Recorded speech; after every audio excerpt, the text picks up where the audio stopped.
जय हिंद साथियों, नमस्कार। कैसे हो आप सभी।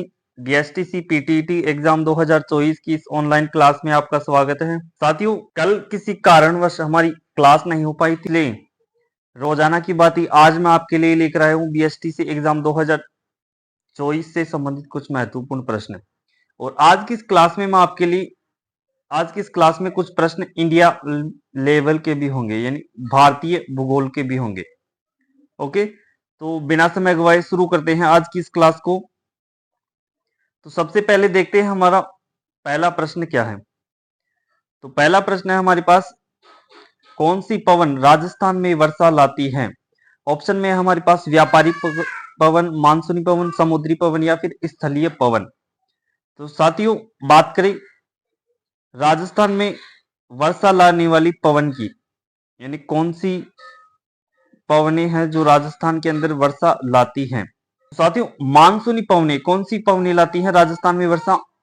मानसूनी पवनें लाती हैं, तो हमारा बी ऑप्शन क्या हो जाएगा, राइट हो जाएगा। ओके, तो फर्स्ट प्रश्न का राइट आंसर क्या है, मानसूनी पवनें, राइट हो जाएगा।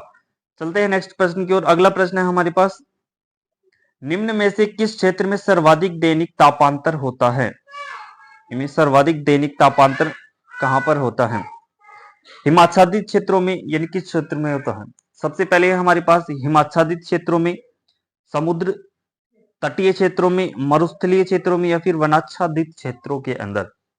साथियों, जो सर्वाधिक दैनिक तापांतर है वह कहां पर होता है, मरुस्थलीय क्षेत्रों के अंदर। कहां पर होता है, मरुस्थल के अंदर सर्वाधिक दैनिक तापांतर होता है। तो हमारा सी ऑप्शन क्या हो जाएगा, राइट हो जाएगा। ओके, मरुस्थल क्या है कि साथियों जल्दी गर्म होता है और जल्दी ही ठंडा होता है। क्या होता है, जल्दी ही ठंडा होता है, इसलिए वहां पर क्या पाया जाता है, दैनिक तापांतर पाया जाता है। तो हमारा सी ऑप्शन क्या हो जाएगा, राइट हो जाएगा। अगला प्रश्न है हमारे पास, किसी स्थान की जलवायु को निम्न में से कौन से तत्व प्रभावित करते हैं। ऑप्शन में है हमारे पास उस स्थान की स्थिति एवं ऊंचाई, उस स्थान की समुद्र से दूरी, उस स्थान के उच्चावच या फिर उपयुक्त सभी। साथियों, जलवायु को प्रभावित करने वाले कारकों की बात करें तो ये सभी तीनों, उस स्थान की स्थिति, उस स्थान की समुद्र से दूरी और इस स्थान की उच्चावच, यानी ऑप्शन नंबर डी क्या हो जाएगा, हमारा राइट हो जाएगा। ओके, सभी क्या है, जलवायु को प्रभावित करने वाले कारक हैं। तो हमारा डी ऑप्शन क्या हो जाएगा, राइट हो जाएगा। इसके बाद में अगला प्रश्न है हमारे पास, तमिलनाडु व कोरोमंडल तट पर शीतकाल में वर्षा होती है। यानी जो भारत के अंदर दक्षिण में सबसे दक्षिणतम राज्य तमिलनाडु, और तमिलनाडु की जो तटीय रेखा है उसे हम किस नाम से जानते हैं, कोरोमंडल तट के नाम से जानते हैं।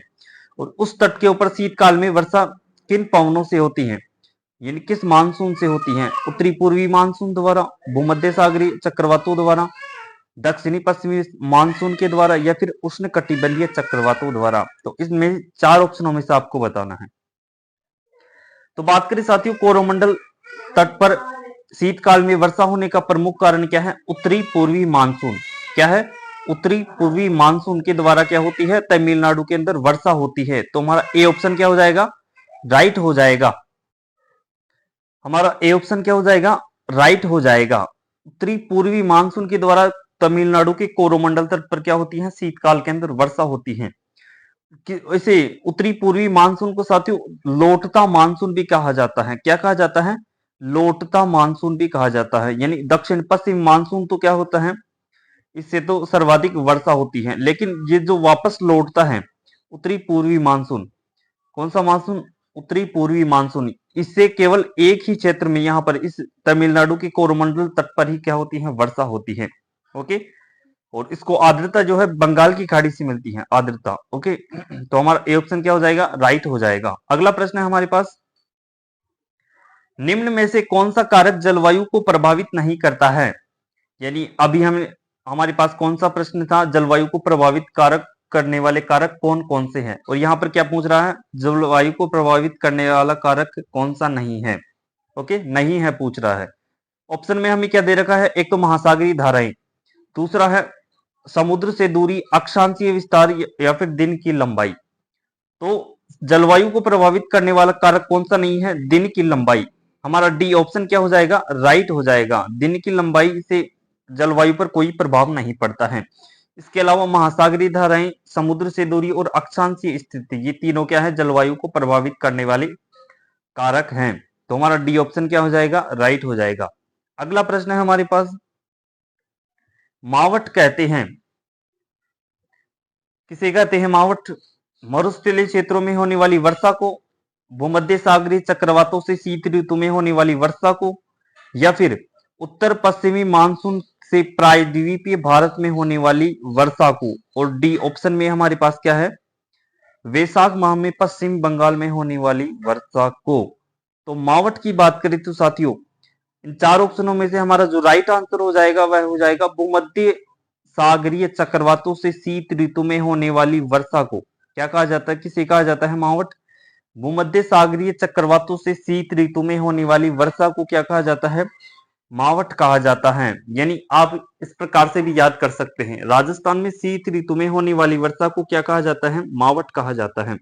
और इस मावट को जल कहां से प्राप्त होता है, भूमध्य सागर से प्राप्त होता है। तो हमारा बी ऑप्शन क्या हो जाएगा, राइट हो जाएगा। अगला प्रश्न है हमारे पास, भारत में शीत ऋतु में निम्न में से कौन सी विशेषता है, यानी शीत ऋतु की कौन सी विशेषता है निम्नलिखित में से। हमारे पास ऑप्शन में क्या दे रखा है, गर्म दिन एवं गर्म रातें, गर्म दिन एवं ठंडी रातें, ठंडे दिन एवं गर्म रातें, या फिर ठंडे दिन एवं ठंडी रातें। तो इन चार ऑप्शनों में से आपको बताना है कौन सा ऑप्शन राइट होगा क्वेश्चन नंबर 7 का। तो हमारे क्वेश्चन नंबर 7 का राइट आंसर की बात करें तो इसकी क्या विशेषता होती है शीत ऋतु की, गर्म दिन होता है और ठंडी रातें होती हैं। क्या होती हैं, गर्म दिन होता है और ठंडी रातें होती है। ऑप्शन नंबर बी क्या हो जाएगा, आप सभी का राइट हो जाएगा। ओके, और जिसने भी बी ऑप्शन पर टिक लगाया है उसका राइट हो जाएगा। अगला प्रश्न हमारे पास, असम के मैदानी भागों में वर्षा किस प्रकार की होती है, पर्वतीय वर्षा, संवहनीय वर्षा, चक्रवातीय वर्षा, या फिर उपरोक्त सभी। और साथियों इस क्लास के अंदर मैं आपके लिए जो राजस्थान की जलवायु है इससे संबंधित संपूर्ण प्रश्न लेकर आया हूं, यानी जो जितने भी प्रश्न बनते हैं जलवायु से लेकर वह सभी प्रश्नों की इस क्लास में चर्चा कर रहे हैं। ओके, तो असम के मैदानी भागों में कौन सी वर्षा होती है, एक चक्रवातीय वर्षा होती है। कौन सी वर्षा होती है, चक्रवातीय वर्षा होती है। ऑप्शन नंबर सी क्या हो जाएगा, राइट हो जाएगा। आगे ये प्रश्न इंपॉर्टेंट है। ओके, क्वेश्चन नंबर 9, निम्न में से कौन सा स्थान कर्क रेखा पर स्थित है, यानी कर्क रेखा पर कौन सा स्थान स्थित है, बांसवाड़ा, भुज, भोपाल, या फिर गांधीनगर। तो आपको इन चार ऑप्शनों में से बताना है।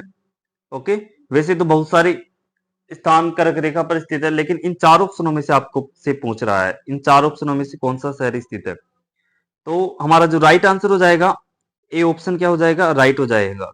कर्क रेखा पर कौन सा स्थान स्थित है, बांसवाड़ा, बांसवाड़ा स्थित है। ओके, बांसवाड़ा के लगभग मध्य से होकर गुजरती है कौन सी रेखा, कर्क रेखा, 23.5 डिग्री उत्तरी अक्षांश रेखा। तो हमारा ए ऑप्शन क्या हो जाएगा, राइट हो जाएगा। जिसने भी ए ऑप्शन पर टिक को सही किया है वह उसका क्या हो जाएगा, राइट हो जाएगा। अगला प्रश्न है हमारे पास, निम्नलिखित में से किस तट में सबसे अधिक लेगून है, यानी भारत के जो दक्षिणी भाग है उसको प्रमुख तटों, अलग अलग तटों के में विभाजित किया गया है, जिस प्रकार से मालाबार तट, कोरोमंडल तट, काठियावाड़ तट, कोंकण तट, इस प्रकार से अलग अलग तटों में विभाजित किया गया है। तो लेगून तट किसे कहा जाता है, तो लेगून तट हो जाएगा मालाबार तट। किस तट को कहा जाता है, लेगून तट मालाबार तट को कहा जाता है। तो ये ज्यादा इंपॉर्टेंट प्रश्न नहीं है। अगला प्रश्न है हमारे पास, भारत का अधिकांश भाग कर्क रेखा के उत्तर में है, इस पर इसे एक उष्ण कटिबंधीय देश कहते हैं, क्यों कहा जाता है। भारत के आप भी जानते हैं भारत के लगभग मध्य से होकर गुजरती है कौन सी रेखा, कर्क रेखा। ओके, और इसे क्या कहा जाता है, उष्ण कटिबंधीय देश कहा जाता है किसी भारत को। तो हमारे पास ऑप्शन में क्या दे रखा है, कर्क रेखा भारत के मध्य से होकर गुजरती है। दूसरा हमारे पास हमें क्या बताना है, उष्ण कटिबंधीय देश क्यों कहा जाता है इसे, भारत को। भारत के निवासी उष्ण कटिबंध से आए हैं, या फिर आगे ऑप्शन क्या है हमारे पास, जनसंख्या का अधिक घनीकरण एवं उष्ण कटिबंधीय भाग में है, देश की जलवायु को निर्धारित उष्ण कटिबंधीय मानसून से होता है। तो क्वेश्चन नंबर 11 की राइट आंसर की बात करें तो हमारा राइट आंसर हो जाएगा ऑप्शन नंबर डी। कौन सा? ऑप्शन नंबर डी हो जाएगा राइट आंसर। देश की जलवायु को निर्धारित उष्ण कटिबंधीय मानसून से होता है। ओके, किससे होता है? उष्ण कटिबंधीय मानसून से होता है, होती है जलवायु का निर्धारण। ऑप्शन नंबर डी क्या हो जाएगा? राइट हो जाएगा। इसके बाद में है बंगाल की खाड़ी में गिरने वाली राजस्थान की नदियों का सही युग्म निम्न में से कौन सा है? ओके, तो राजस्थान के अंदर आप भी जानते हैं राजस्थान की जो अपवाह तंत्र को कितने भागों में बांटा गया है? 3 भागों में बांटा गया है। कौन कौन सी? बंगाल की खाड़ी में गिरने वाली नदियां, अरब सागर में गिरने वाली नदियां और आंतरिक अपवाह की नदियां। तो आपको क्या बताना है? बंगाल की खाड़ी में नदी गिरने वाली नदियों का सही क्रम बताना है। ऑप्शन में हमारे पास क्या है? काली सिंध एवं जवाई, माही एवं पार्वती, लूणी एवं चंबल, काली सिंध एवं गंभीरी। तो हमारे राइट आंसर की बात करें, सबसे पहले देखिए, हाँ, तो राइट आंसर क्या हो जाएगा हमारे पास? ऑप्शन नंबर डी क्या हो जाएगा? राइट आंसर हो जाएगा। काली सिंध और गंभीर नदियां जो है कहां पर गिरती है? बंगाल की खाड़ी में गिरने वाली नदियां हैं। ओके, अगर हम यहाँ जवाई की बात करें तो जवाई अरब सागर में गिरने वाली नदी है। माही भी कैसी नदी है? अरब सागर में गिरने वाली नदी है। और लूणी भी कैसी नदी है? अरब सागर में गिरने वाली नदी है। लेकिन काली सिंध और गंभीर ये दोनों नदियां कहां पर गिरती हैं? अरब बंगाल की खाड़ी के अंदर गिरती हैं। तो हमारा डी ऑप्शन क्या हो जाएगा? राइट हो जाएगा। और ये बीएसटीसी एग्जाम 2020 के अंदर पूछा गया था ये प्रश्न। कौन सा? Question number 12। ओके, अगला प्रश्न है हमारे पास, भारत में प्रवेश करने वाली पश्चिमी विक्षोभ उत्पन्न होते हैं। तो ये भी प्रश्न इंपॉर्टेंट है। या फिर इसी प्रश्न को घुमा फिरा कर पूछ सकता है, मावट किन पवनों से होती है? मावट जो है किन पवनों से होती है? ओके, तो इसी प्रश्न को घुमा फिरा कर पूछ सकता है। तो हमें क्या बताना है? पश्चिमी विक्षोभ से कौन सा, मतलब पश्चिमी विक्षोभ कहां से उत्पन्न होता है? भूमध्य सागर से। किससे उत्पन्न होता है? भूमध्य सागर से। ऑप्शन नंबर सी क्या हो जाएगा हमारा? राइट हो जाएगा। अभी मैंने पिछले प्रश्न के अंदर बताया था मावट के बारे में। और मावट की उत्पत्ति किन से होती है? भूमध्य सागर से होती है। भूमध्य सागरीय पश्चिमी विक्षोभों को क्या कहा जाता है? मावट कहा जाता है। तो इसकी उत्पत्ति कहां पर होती है? भूमध्य सागर के अंदर। ऑप्शन नंबर सी क्या हो जाएगा? राइट हो जाएगा। अगला प्रश्न हमारे पास, राजस्थान के उत्तर पश्चिमी भाग में शीतकाल में वर्षा होती है। यानी उत्तर पश्चिमी भाग जो है हमारा राजस्थान का उत्तर पश्चिमी भाग कौन सा है? ये वाला। यहां पर सर्वाधिक वर्षा शीतकाल में किससे होती है? तो हमारा जो राइट आंसर हो जाएगा वह हो जाएगा पश्चिमी विक्षोभों से। किससे होती है?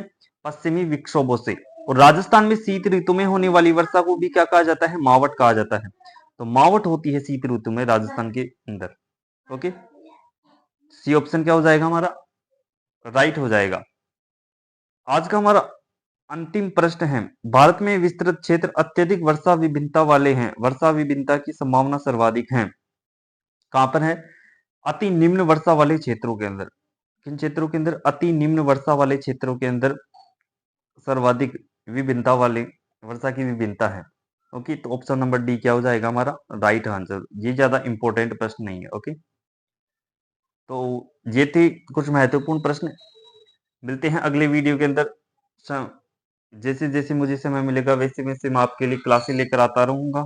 और धीरे धीरे हम सभी टॉपिक को कंप्लीट कर लेंगे। तो अगर आपको वीडियो अच्छा लगे तो वीडियो को लाइक करें, शेयर करें, इस चैनल को सब्सक्राइब करें। और इसके अंदर मैंने इंडिया और राजस्थान दोनों से जो जलवायु को लेकर जो प्रश्न बनते हैं उनको लेकर लेकर आया हूँ आज की इस क्लास के अंदर। ओके, तो एक बार इन प्रश्नों को एक बार जरूर देखें।